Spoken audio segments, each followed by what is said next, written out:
All right, it is 2:00. We are going to dive in and just kind of get started here. Just so you know who the other guy is here on the screen, he's kind of co-host here. Jeremy Witt is our Chief Strategy Officer here at Seek NFT. And, you know, we have a lot of different types of people that are on this, and this is our first webinar around NFTs. We've done lots of webinars in the past around the metaverse and AR, VR, XR, 3D, lots of things like that. But NFTs are a new-ish focus for Seek. We've been working on things for a while, but we're just starting to get loud about it. And I honestly just posted on LinkedIn last week sometime. I said, hey, NFTs are, I'm just getting very, very passionate and excited about what NFTs are going to do for the world. And I know there's a lot of misconceptions out there, misunderstandings, and you know, people started reaching out saying, hey, I want to talk. And someone said, hey, you should just do a webinar. And, you know, 20 people said, yeah, do that. Right. And so we set this up, and obviously word got out, and now we have a lot of people here. But there's a lot of people, I think, coming from different levels of understanding. You have some people who, like I was talking to actually an investor of my company Seek yesterday, and you know, told them all about our new NFT products and things that we're working on. And he's like, what's an NFT? I mean, nothing new. I mean, he's literally an investor in the company and just had no idea, and that's fine, right? You know, Seek has been around for almost 6 years now, or I guess over 6 years now. It started January 1, 2016. So we've been around, we've been doing a lot of things, and NFTs are new. And you know, this was one of our earliest investors, and it was exciting to hear that there are people that literally don't even know what that means, because it means there's so much opportunity ahead for those that do understand it. And if you're on this call, you are an early adopter already, right? I mean, we're very much still in the early adopter phase. The vast majority of people, you know, if you look at the bell curve of adoption, right, we haven't started going up yet. We're still very, very early, first 2, 3, 4% of people in the world even starting to know about them or understand them. And if you're here, you're probably here because you're saying, why are people spending millions of dollars on pictures of monkeys, right? And that's a great question. And in fact, that question is what started my NFT journey, right? It's trying to understand what is going on. Why is this happening? I need to make sure I'm supposed to be recording something here. I just realized I hadn't started it yet. Good news is we're only 3 minutes in, so I didn't miss much of it, Jeremy. That's my fault. Anyway, so we're gonna get started, kind of diving into the discussion here. Let's pull up well, actually, I think to kick this off, first of all, the chat box is, you know, active and ready, and there's also a Q&A. If you want to ask a question, go ahead and type that in there. You know, we'll get to a point where, you know, I might see a question kind of in the middle and just jump into it right then, or, you know, we might do some time at the end for that. And by the way, don't feel like you have to get every question answered. We're going to do it every 2 weeks. I think we're going to hold a webinar about NFTs and different topics. And as I was preparing for this webinar, I really had to suppress my thoughts and say, we can't talk about that much. We don't have time to dive in that deep today. But to kick this off, what I'd like to do is we're gonna do a quick poll, right? And I'm not a poll expert on Zoom, but I think this will work. So I'm gonna click launch here and see what happens. So if everyone could there's 2 questions here, pretty easy. How familiar are you with NFTs? And how many NFTs do you own? Right. So I'm curious, right? How many people are on here that literally own none? Yeah, look at that. That's amazing. Most people on here, 80+% own 0 NFTs. A lot of people are novice. Some people have basic. We got a few advanced. That's good. No experts. It's interesting. There's a few people that are very experienced, 21+ NFTs. That's fantastic. I'm sure we'll get a few more answers to this question as people, well, actually, I guess I have to push end poll at some point here, but this is cool. This is really, really interesting. Can you, by the way, Jeremy, can you see this poll? Yeah, I can. You can see the answers. Okay. I can see it, but I can't influence. Okay, no one else can see the results. What I'm going to do is I'm going to share my screen really quick, and I'm going to share the results because I just think it's interesting, right? All right, we're just on my. All right, let's just go. Yeah, we'll just keep it on this is just my LinkedIn profile. So but here's what I'm seeing right here, right? Novice, basic knowledge, advanced. No one is a proclaimed expert. By the way, I can't call myself an expert either. I'm still learning a huge amount. I would probably put myself in the advanced category. John, you're gonna have to do a screenshot to show us. Zoom doesn't show. Oh, can we not? Is not sharing. It's not sharing the here, you know, that's fine. We'll do a quick screenshot. That's great. Thank you, Jeremy, for showing that. Okay. Then let's pull up the screenshot right here. All right. Can we see that? Yes. Excellent. Okay. So I'm going to end the poll and we're just going to call this our final result for now. But here we go. Basic knowledge, advanced, expert, right? So you can kind of see how that came out. Let me just kind of make it a little bigger so you guys can see it. So this is good. This allows me to really make sure that we're talking to the right people. It looks like a lot of people just want some basic foundational knowledge of what is an NFT. And that's perfect because that's kind of how I put this together. And hopefully we can make this work right. And Jeremy, obviously, if you could help just kind of watch the chat for me and make sure that we can see that would be great. All right. Yep. By the way, since we're on my LinkedIn page, feel free to add me, everyone that's on here. If you haven't added me, I think I'm connected to most of you because I think that's how a lot of you found this webinar, but please feel free to add me and, you know, we can be friends and talk about NFTs and kayaking and piano. You can see, and I like a lot of cool stuff and I'll probably digress a little bit on some of those topics at some point here, but we're going to dive in. So Hitchhiker's Guide to NFTs. We want this to be, again, just kind of an ongoing series that helps people understand and dive into deeper discussions. We'll bring guests on and things like that. For those of you that don't know me, I'm John Cheney, CEO of Seek XR Inc., which is our parent company, the whole thing. And then we have a business unit, Seek NFT, of which I'm the president. And I'm focusing a lot on that specific element now. I've been working on Metaverse, AR, VR, XR, 3D for many years since I started Seek, and NFTs were a very natural progression. And for those of you that have known me for a while, I'll talk about that just for a second. You know, how did we go from 3D to NFTs? You know, ultimately, Seek has been about making AR, 3D, VR, XR easier to access for brands, for individuals, for anybody to be able to publish, manage, and deploy. And we've always been about interoperability, right? About making sure that this content works in a cross-platform environment. So if I have a 3D, you know, model of a shoe or something like that, right? Then I can display that 3D model on my website or inside of my app or on a Facebook, you know, effect, or on a Snapchat effect or lens, or a TikTok effect. There's a lot of different places where 3D assets can be deployed and you can see them in 3D and AR and 3D viewers and things like that. So it's always been about interoperability and making sure that brands can just say, hey, let's store everything in one place and then push that out there to a lot of places. NFTs are, first of all, they're a huge percentage of NFTs as we continue to go into the future will actually be in 3D, and even 2D assets will be required to be able to have pipelines and ways to turn into 3D objects so that they can be used in things like the metaverse, all the different instances of the metaverse out there that people are working on, and to be able to be involved in what is, you know, the kind of the new web, part of Web 3.0, which is an immersive experience, the immersive web. And so we'll access that through, you know, wearables like Apple glasses that have been, you know, kind of teased. Obviously VR is very immersive and lots of web things in there, but a lot of this stuff will have to go through this transition or conversion into 3D.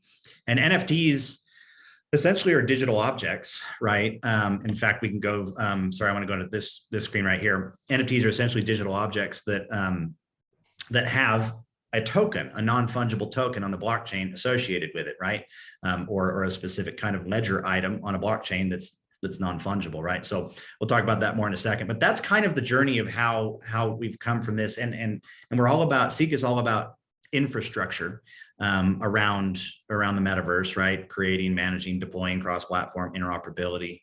And we have a lot of plans around NFTs to help all of the different platforms out there and the chains and the metaverses be able to talk to each other so that you can have true, as an individual, you can have true digital ownership of anything. If you buy it somewhere in one platform, you can move it to another platform with you, because it should be, the ownership of those items should be tied to you and not the game, right? Or not the world, or not the environment in which you're in right now, right? If you buy a digital asset in Fortnite, for example, right now, it just stays in Fortnite. The future, the Web 3.0 way of gaming will be you buy something potentially in Fortnite, or maybe in a third-party marketplace that's connected to and compatible with Fortnite. And then you can take it into Fortnite, and you can take it into wherever else you want to go, into Horizons, into Decentraland, into other places. And so again, that's kind of the digital side of NFTs. And there's a lot more to NFTs than just that, but that's part of why a 3D company is saying, hey, we're gonna get into the NFT spaces, because we are experts at interoperability with 3D content.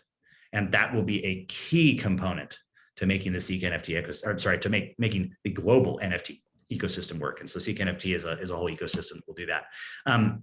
So there were a lot of people when we did this poll a second ago that said, hey, I don't know very much. So here's an introduction to an NFT. This is called The First 5,000 Days, made by an artist that was really not he was kind of a nobody. His before NFTs came out, before he's got discovered, kind of, he was selling his digital art. He had the highest price point he had ever sold a piece of digital art for was $100, right? And he sold this one for $69.3 million through a very reputable art gallery called Christie's, right? And that's crazy to go from you're selling $100 pieces of digital art to now you're selling a $70 million anything at Christie's is just crazy, right? And so that's really exciting, but also really confusing. That's the thoughts that I've been having, right? Is why is everyone in the world becoming an art collector right now? When did digital art collecting become so important? So we'll get into that a little bit more. So what are NFTs? Again, we kind of already came to this, but NFT stands for non-fungible token. Now, fungible means replaceable, right? Therefore, non-fungible is irreplaceable or unique, right? It's a unique token that lives on the blockchain. And if you don't understand the blockchain, that's okay. You can research that pretty easily, but essentially the blockchain is an also kind of non-fungible. You can't change it. It's a non-changeable ledger of transactions that are happening, right? And then there are specific tokens that move around between addresses, wallet addresses, that can be transferred. You can have a perfect record of something that can't be changed. So if I transfer something from me to Jeremy, from my wallet to his wallet, there's a public record of that exchange taking place. Now it's anonymized. It's a big long address, and so you don't really know who it is doing what. You can obviously attach identities to it if you want, but bottom line is, everyone can see that happened. And if that NFT gets moved somewhere else, that record will change, right? And we'll know, okay, Jeremy moved it to somewhere else. He sold it to somebody else. He transferred it to somebody else. He auctioned it off. All of that is very public, and that creates a lot of opportunities around real transfer of ownership, right? So these tokens, the token is the blockchain item, right? But then associated with those tokens, kind of attached to the token, depending on the platforms, a lot of different platforms that support different types of assets, you can have art, right? Like the big Beeple 5,000 days, or music, or a GIF, or an item in a video game, or even hard assets. Heck, you could even transfer a company. You could have a little group of assets that are attached to a token that represent all of the ownership of a company. And if I sell that, then I could sell the entire Seek, with an NFT. We should do that, Jeremy. When we sell Seek eventually, we'll sell it through an NFT. I think that would be cool. But people have done that, right? In the future, for example, you might sell your house or buy your house through, and there might be an NFT token associated with that transfer of ownership, because it's a perfect transfer of ownership. And by the way, if you're in real estate and you happen to be on this call, look into that, right?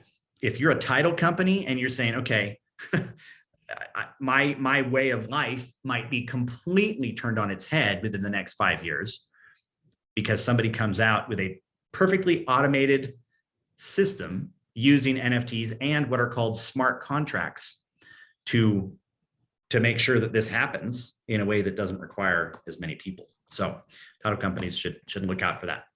Now, before we dive in too deep, and again, I'm not going to use all of these terms, but I might say some of these things. There's a lot of acronyms, and there's actually a ton. So you got an extra comma in there. That's okay. But NFT, DeFi, PFP, AR, VR, XR, GM, GN, GMI, WAGMI, all these are things that you might see if you happen to go onto Reddit or onto Twitter and hear people talking about NFTs.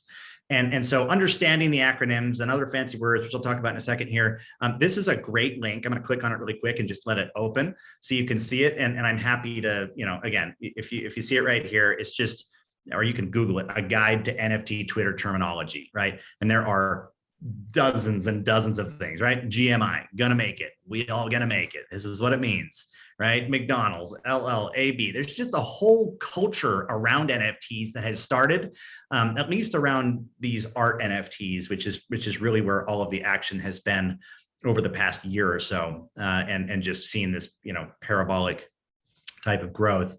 But again, I'm not going to go over all of these. I'm not going to teach you all of them. But here's a great resource where you can learn, right? I looked around and found a couple good resources to make that a little bit easier. So feel free to dive in and understand acronyms. DeFi is decentralized finance. PFP is a profile for picture, or I'm sorry, a photo for profile that allows you to use an NFT as your profile picture. And by the way, it's not just right click, save as, or take a screenshot of something and then you own it.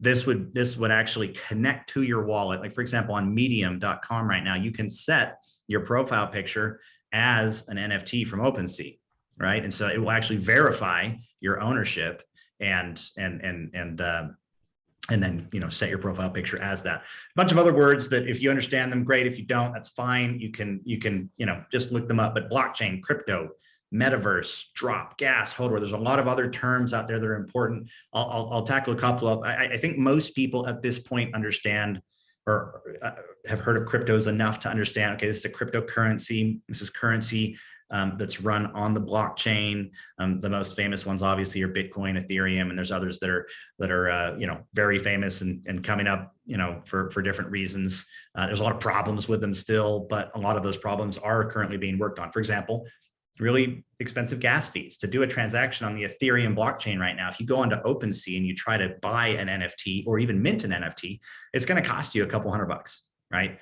And that's not great. And so there are upgrades being made to the systems to reduce that by 1,000x, right? And even a 2 millionth of it, right? For example, the Tezos blockchain, which is what's called a proof of stake blockchain, is about a 2 millionth of the cost of doing something on Ethereum right now. So there are new chains and other chains and lots of different groups out there. So that's cryptos and the blockchains associated with them that all of this happens on. The metaverse is a fancy term. Some people define that as broadly as the internet, right? A digital world in which you live and interact. And it could be a game, right? Like I was talking about, Fortnite could be considered a metaverse. Roblox is definitely a metaverse. Minecraft, a place where you can go in and have a digital, interface where you're in a digital world. It could be accessed just through your computer. It could be through a VR headset.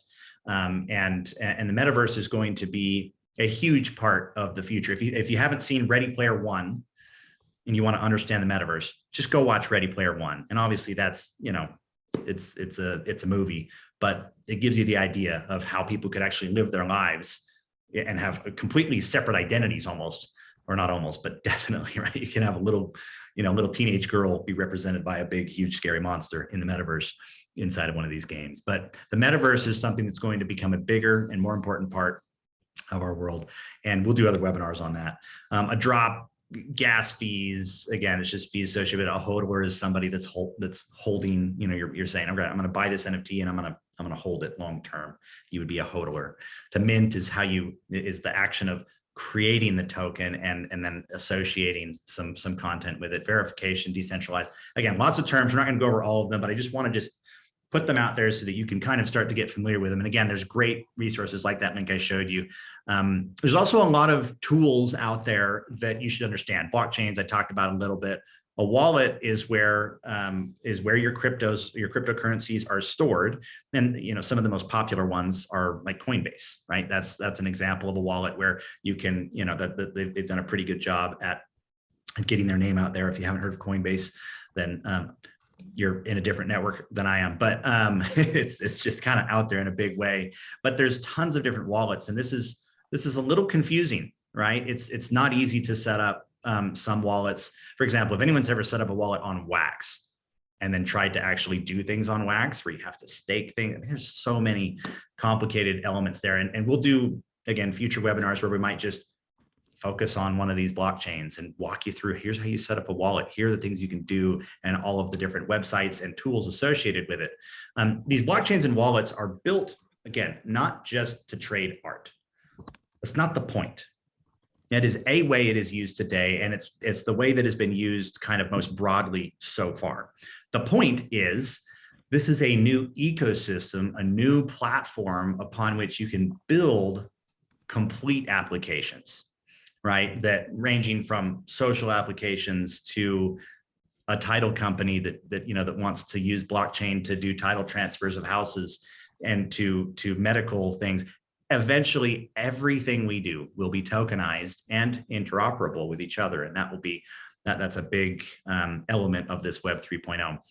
Discord, Twitter, these are places where you spend a lot of time, or where people, I guess, spend time in.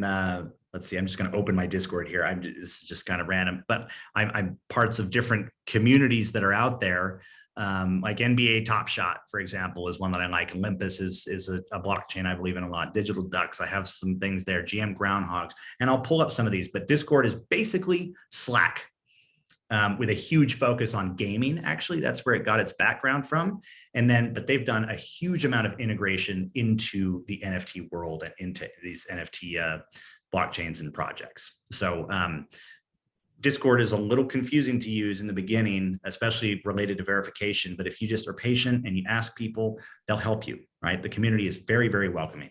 And then there's a lot of tools like Rarity Tools, IC.tools that are out there to help you understand the value of or trends around, specific NFT projects and different things that are out there. So if you're researching and saying, hey, I want to buy some NFTs, these types of tools can help you find information. And I have some more resources later that I'll show as well. There's a lot of platforms out there too. The biggest one is OpenSea, right? That one's, in fact, I think I've got we'll talk about that in a second. It's a huge, huge platform. Rarible, Nifty Gateway, Nifty Blocks, NBA Top Shot. There's an NFL platform coming soon. I'll show some of these in a minute. Super Rare Mintable, and so many more. There's no way I could mention them all. But yeah, this is a good place to start. So this is something that I just want to show how big this market is and how fast it's growing right now. So OpenSea on July 20th last year, about 6 months ago, raised $100 million out of $1.5 billion valuation. Fantastic. That's amazing. And they're just a marketplace to trade NFTs. 6 days ago, on the 4th of January, right? So 7 days ago now, a week ago, they raised at a $13.3 billion valuation, raised $300 million. But they basically 10x'd in 6 months at the $1 billion level, right? This isn't just, oh, hey, we went from $100,000 to $1 million. They 10x'd at the $1 billion level, and they're growing incredibly fast. Now, whether or not a super crazed Tulip Mania style new digital art market will continue to grow at this rate, I don't know, right? But I'm just pointing out the fact that this is substantial right now, right? All right, I'm gonna do a quick look at some of the chat here. It looks like there's a lot of great discussions. I hope you guys are paying attention to the chat here. There's a lot of good things here. Yeah, crypto.com ad, that's big time right now. They're getting some big actors behind that. Matt Damon, obviously, which is fun. But again, people see that and I don't know what Matt Damon's talking about, right? What the heck is this, right? But there's people spending real money out here. Yeah, so people talking about their cryptos just sitting inside of Robinhood. That's a good place for it to be at some points, but there's a lot more opportunity out there for other places. Yeah, Discord is interesting. Katie Johnson or somebody on here in the chat said Discord is really difficult and needs to be optimized. Jeremy and I have been talking about this a bunch. Discord is a tool that, again, it was made for gamers, right? If any of you are gamers on there and you want to play Fortnite together, you want to play some game together, you could just open up a Discord channel and you had just kind of this open chat, and you could easily just be talking to your team, and you didn't have to rely on the game's, chat messaging system or voice messaging system or voice chat system. And they kind of jumped into this, and it's cool, but I feel like a lot of these platforms maybe missed out on an opportunity to build their own communities, and they're just building Discord's community in a huge way.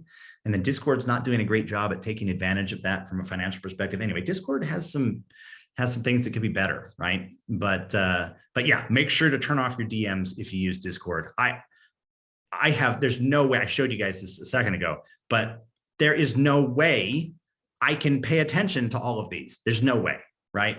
The only time I go in here really is, occasionally I'll just do a quick check and I'll look at announcements and try to just, whatever, or if I need to trade something, or if I need to talk to somebody, I might jump in for a second and do that. But for the most part, yeah, there's some issues around these things.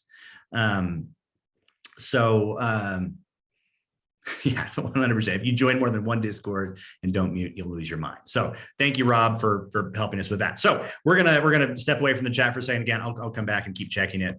Hold on, how do I close that? There we go.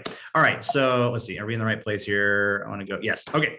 So let's talk about, and this page could be the next 20 minutes of this webinar. Probably not. It's almost 30 minutes in, but there are a lot of ways that NFTs can be used for good. I mentioned the house title transfer already, right? And that's why I have this picture of a house, because a lot of people, or very few people, I guess, are thinking about that side of things, right? A lot of people, most people are focused on digital art. And that's fine. That's where a lot of the activity is, a lot of the action is. And I'm going to pull up some of the NFT platforms that I've played around with and used some, and show you, for those of you that haven't done it before, and show you how it works. But this is, our art is kind of where it started. Collectibles is another thing. And for some people that are trying to figure out, like, why are people doing this? If any of you have ever traded, basketball cards or baseball cards or Pokemon cards or Beanie Babies or anything like that, right? This is kind of this generation's version of some of those things, but with way more potential. A Beanie Baby isn't ever really going to get you into, a football game, right? Whereas an NFT could be used for that, right? Access, right? That's one of the things I have right here. Access is one of the things that an NFT can be used for. I'm gonna give an example of that in a second. Gaming. I already talked some about gaming, but being able to buy something, have true digital ownership, like the next line here says, to be able to take something with you and move it to another platform with you, right? Having true digital ownership. So for any of you that watched the keynote or the address that Mark Zuckerberg did when he announced the change from Facebook to Meta, he talked a lot about this. Whether or not they actually go through with it and do it is yet to be seen. But he gave an example of, if you go in the physical world, if you buy a New York Jets jersey, you can wear that into a Utah Jazz game, no problem, right? You can physically take that with you. You own something. If you buy that in the digital world today, in most cases, in the vast 99.999% of games or digital platforms, you buy something within that ecosystem and it's stuck there, it's closed, right? And so true digital ownership is when you can attach those items to a blockchain that can then be verified. You can verify that ownership and bring it with you into, and you just need APIs, you just need connectors from these blockchains into all of these games. And all of a sudden, now you have true digital ownership. When you buy something, it's yours, and you can then move it around. And then you can have third-party marketplaces selling things that can then, there's so much. Now, that's much easier said than done, right? Games have, every object in a game has a lot of just different things and elements to it. There's one thing to bring in, a hat or something, but what if that hat gives you a special power in a game, right? And so there's a lot of things to think about in terms of how that actually really works at scale. But it's a fun problem that a lot of people are working on. Community is just one of the words on this list, but probably the most important out of everything that NFTs represent today. If you own a Bored Ape, for example, right? And for those of you that don't know what a Bored Ape is, because I know I have people on here like my investor that will eventually listen to this. A Bored Ape is just a picture, right? It's a collection of pictures that were released. There are 6.1 thousand of them, right? There's actually 10,000, but there's 6.1 thousand owners in here. And I'm sorry, I'm saying this wrong. There's 10,000 items, 6.1 thousand owners. And the floor price today is 77 Ethereum. That means that is the lowest price. If you want to buy one of these, you have to pay $77 times Ethereum, right? So what's Ethereum's price today? We're sitting at 3,200. Hey, it bounced back a little bit. That's nice, right? But let's just go 3,230 times, what was that, 78? $251,000 to join this club, right? Or 76, whatever, close enough. $250,000 to be able to jump in here. Now, in the beginning, it was, members only, like you get, a collaborative graffiti board. Okay, fine. But it's actually kind of a status symbol, right? A lot of very famous people have jumped in and bought Bored Apes and CryptoPunks. And there's a lot of really famous projects out there. This is one of the bigger ones.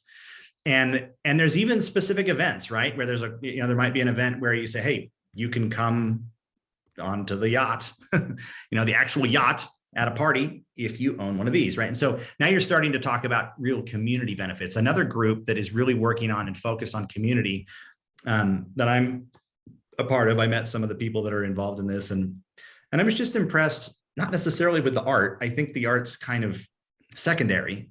I own one. I'll pull up my little groundhog. You can see what it is. But what they're all about is giving access. There's we got my little it's a little ghost, space ghosts thing, whatever. It's got a hat, it says GM, which means good morning.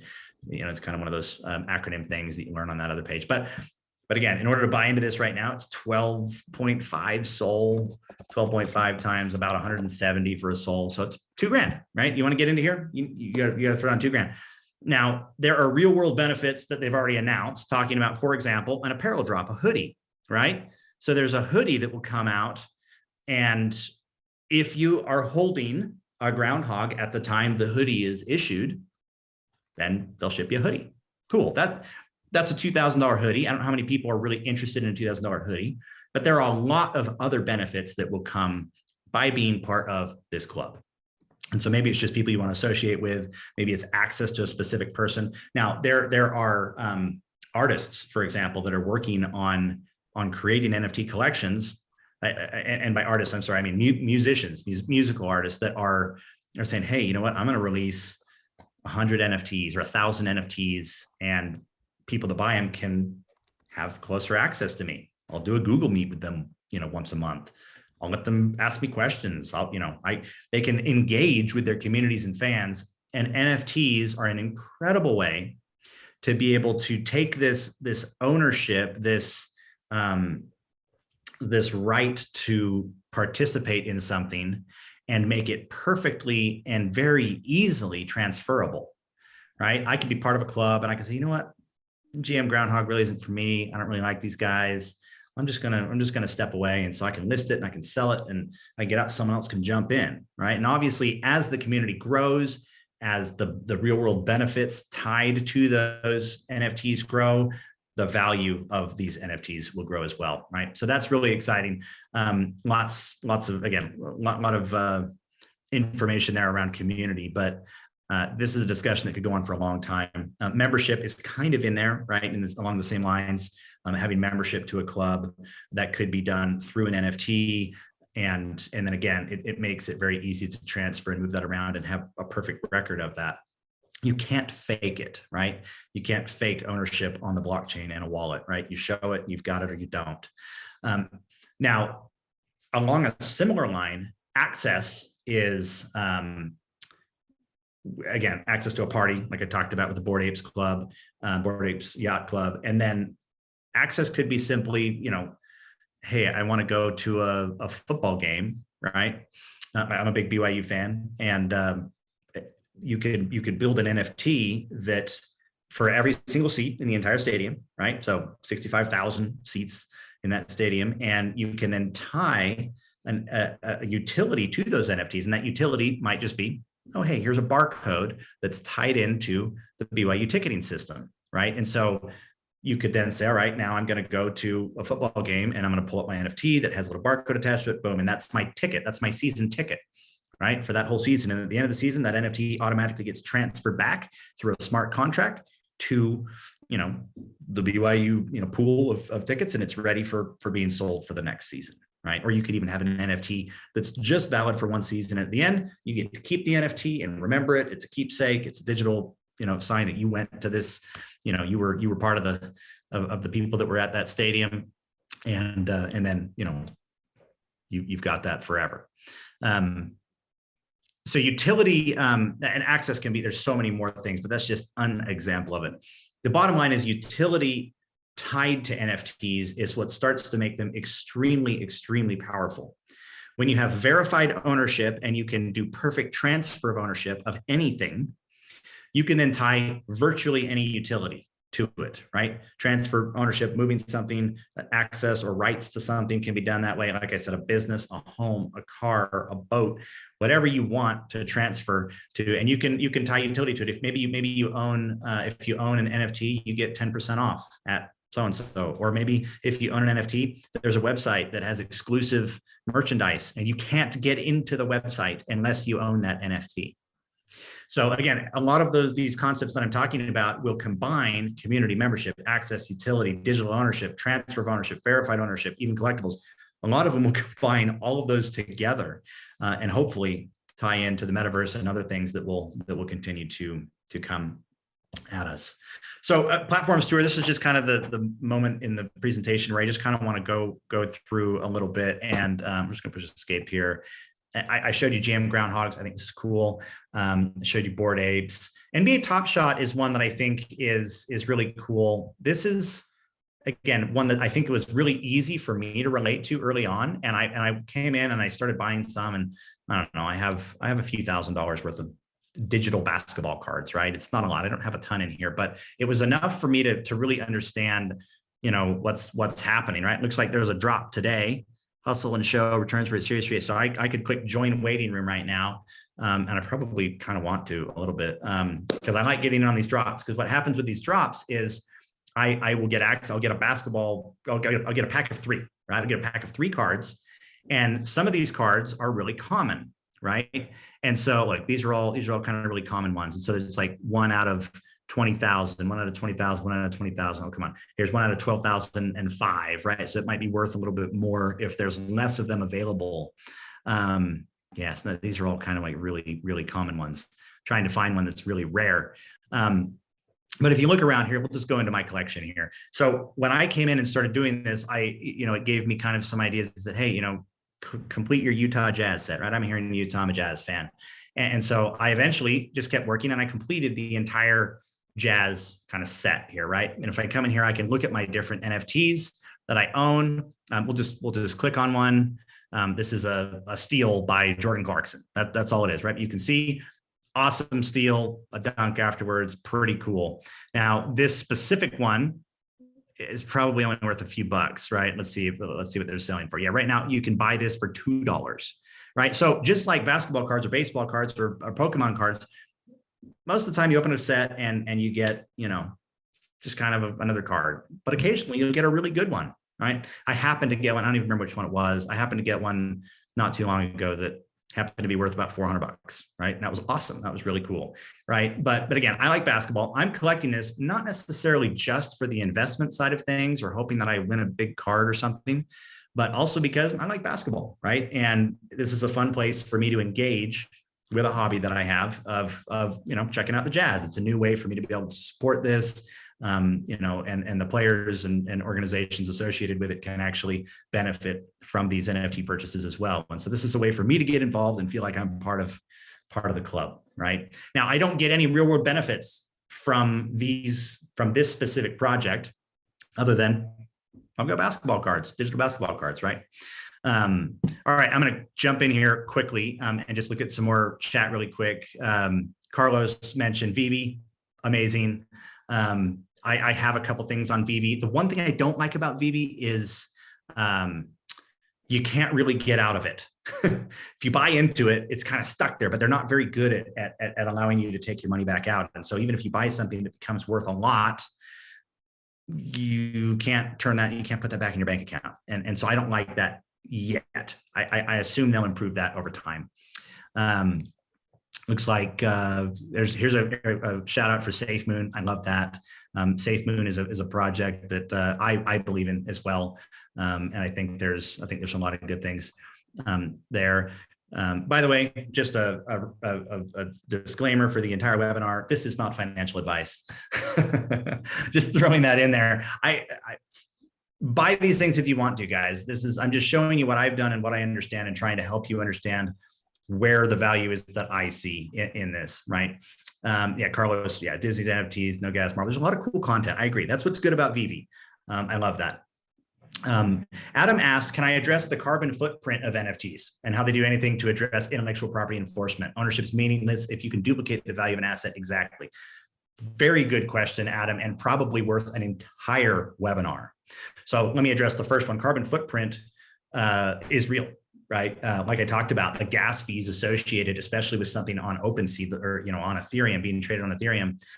There's real, there's a huge amount of computing power that goes into making that transfer happen. Yes, it's a perfect digital ownership and a great ledger and all of that, but there is a real carbon footprint, and all of these projects know that.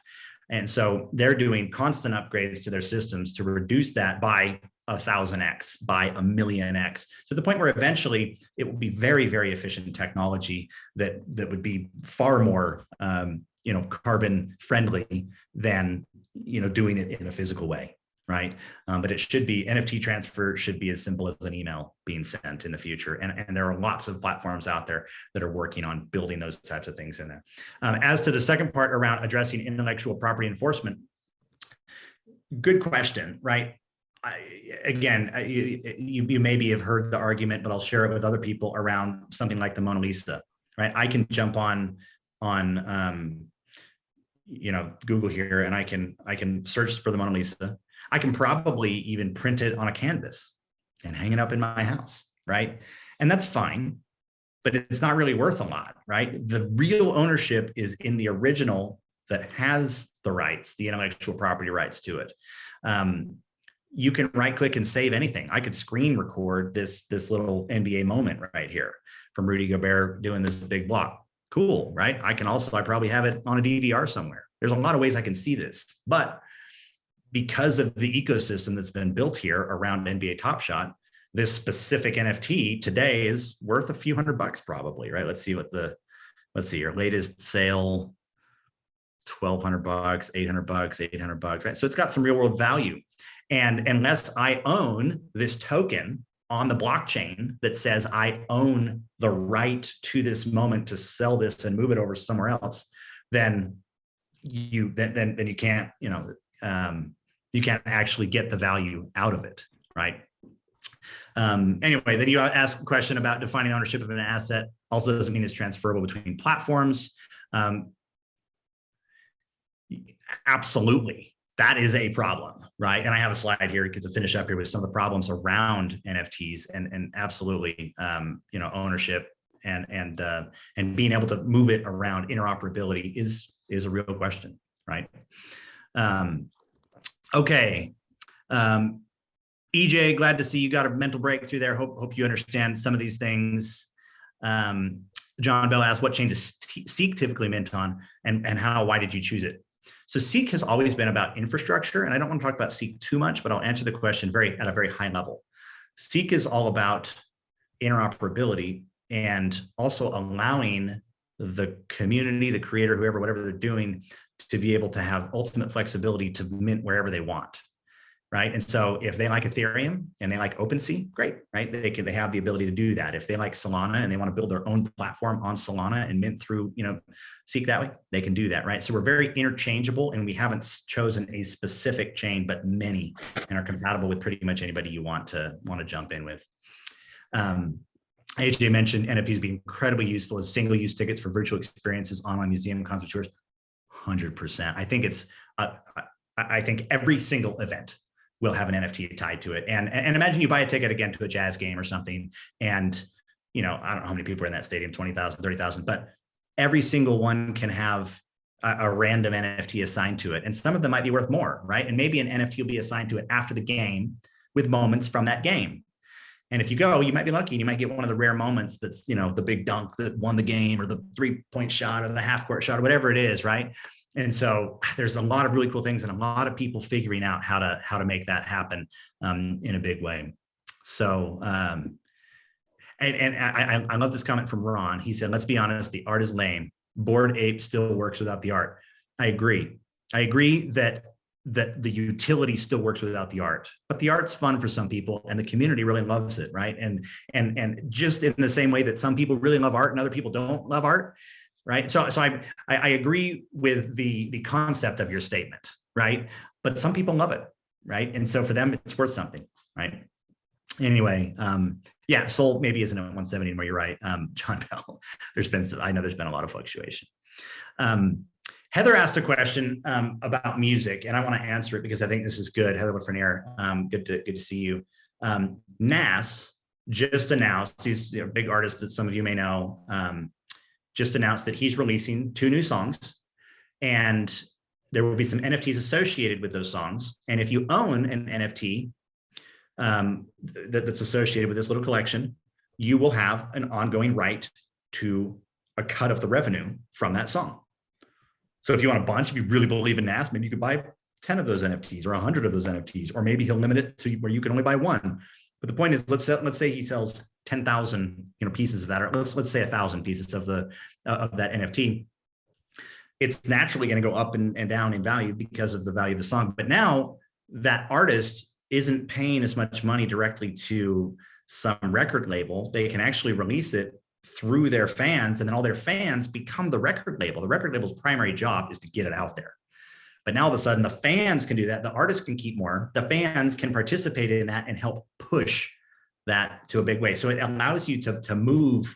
It allows you to move ownership much more easily, and again in a perfectly trackable way, which is really, really exciting. So good questions, guys. I'm gonna pause on the questions for a moment and come back to them, and kind of finish up some of these things here. So a couple more. So again, I like that.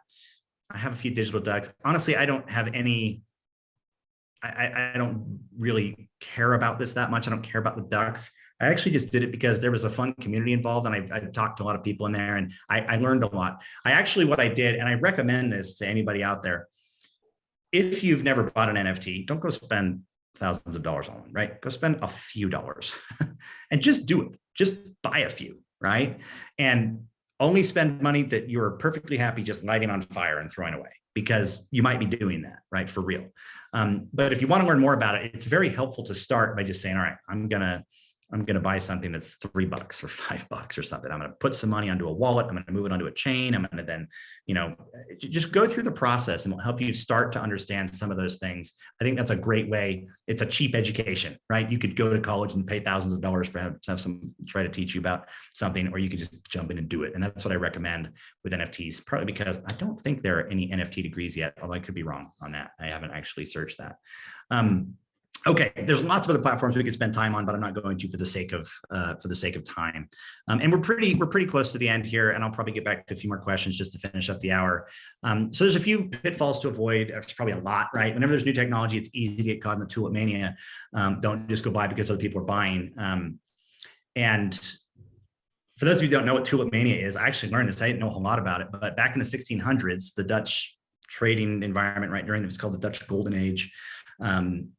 The futures and actual prices of tulip bulbs just went nuts, right? And it just went through the roof, and then ended up having a big crash. And it's kind of the first recorded bubble, right? Where just everyone went nuts on it, and then it just crashed. There are a lot of projects out there that are Tulip Mania. There just are. Right? And there's people that are out there doing it for nefarious reasons, but then there are a lot of good people trying to do it to build real communities. And that's what you have to try to identify. And that's why if you're going to go buy something, especially if you're going to spend more than $3 on it, do your research, take time, understand it, learn it, and make the decision that you feel is going to be good long-term. There's a lot of flash in the pan. There's even a lot of fake projects, right? There's people that are literally right-click copying a Bored Ape and posting it to another NFT platform. Now, a lot of NFT platforms are trying to crack down on that and try to avoid that. But if you see a Bored Ape And you're like, oh my goodness, I heard those are worth 250,000 and this one's selling for $100. It's probably fake, right? So pay attention to that. There's a lot of misconceptions out there. There's high gas fees. Interoperability is still horrible, right? It just doesn't exist really. Everyone still has kind of their own siloed platforms, which means it's not truly Web 3.0 yet. Now, there's a lot of platforms that are working on it and a lot of things, and Seek is one of those companies that's working on solving this problem in a lot of ways, right? There are plenty of market corrections to come, and so if you get into Bored Ape now and then it drops by 80%, do your research before you're going to go spend a lot of money on anything. A lot of speculation. People just don't understand it and they go buy it, right? And that's where you get into trouble, right? So just be careful out there. And again, I am not a super advanced expert. I know a decent amount about a lot of things, and we're building solutions in this space. But there's a lot of great places out there where you can get information. Reddit is just a great, and other forums. There's a lot of forums out there just talk and just read, learn, ask people. And in general, especially the NFT community is pretty kind, right? They want more because the value of everything they do goes up as more people get in. So they're always like, yeah, come and join us, right? And so they want to teach, they want to help you understand, they want you to be able to get in and make things happen.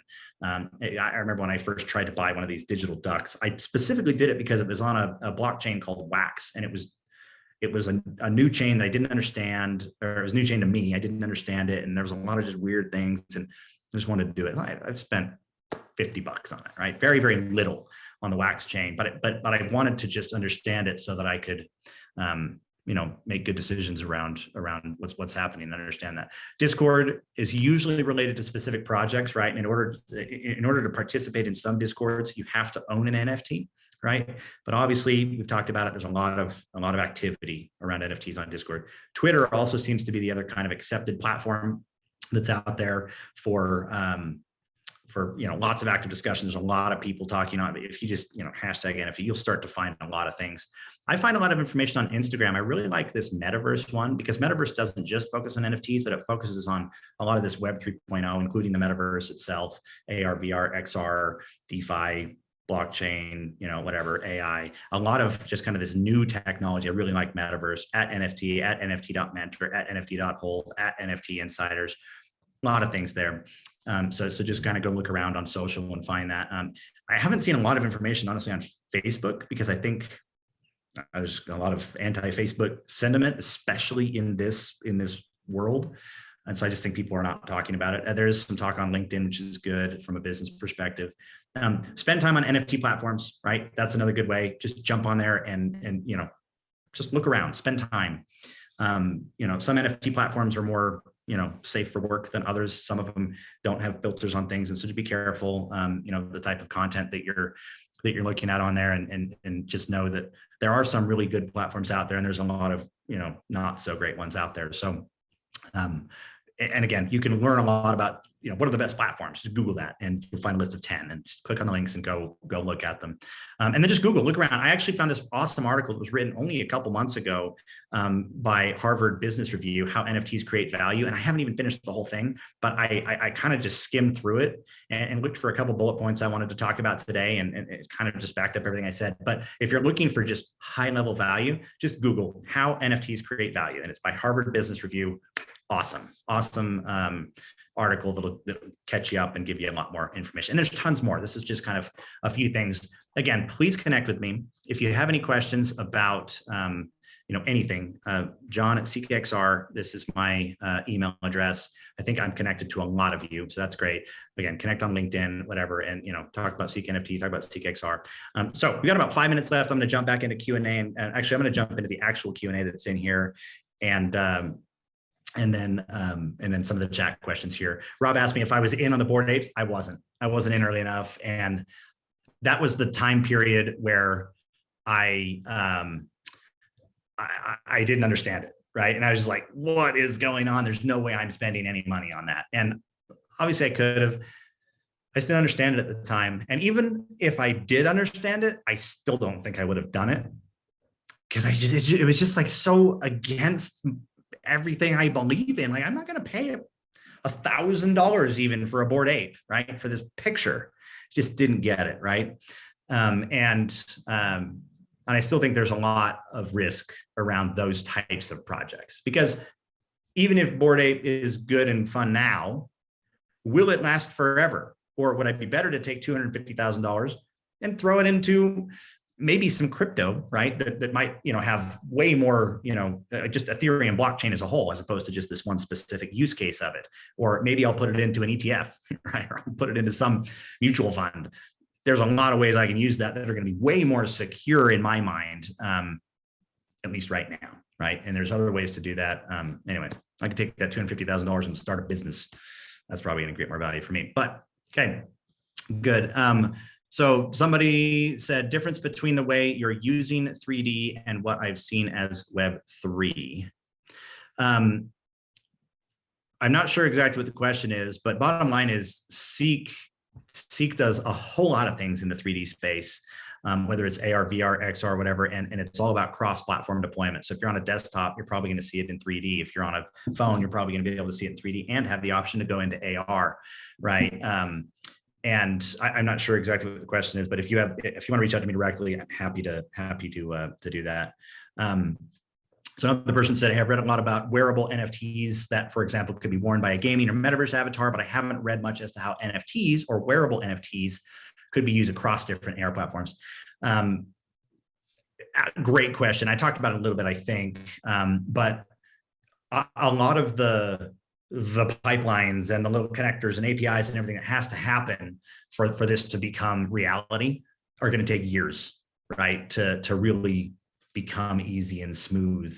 There's going to be some early adopters. I know there already are a couple groups out there that are trying to, make those friendly relationships very quickly, but it's complicated, right? Think about Fortnite, right? You buy something in Fortnite and then you take it to another game.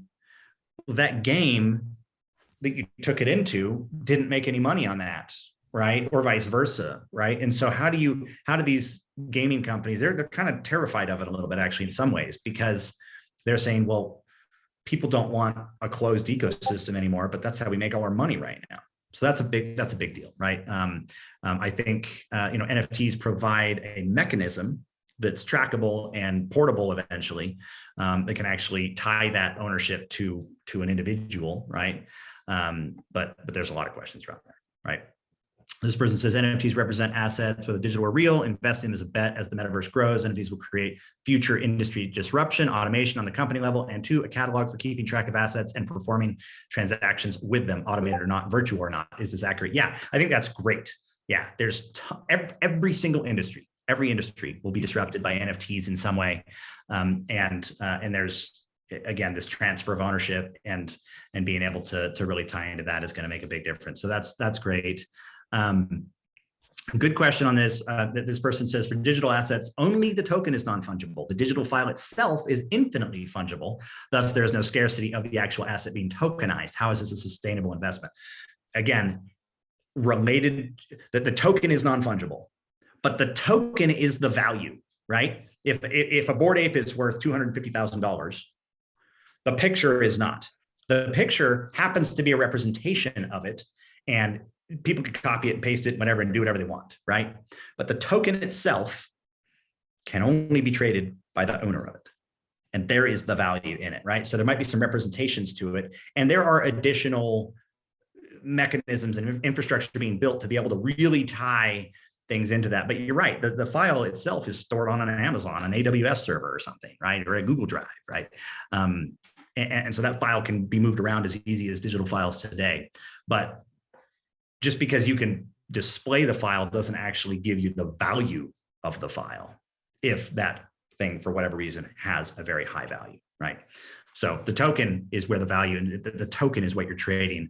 The image in this case is simply a visual representation of that, but is not the true value.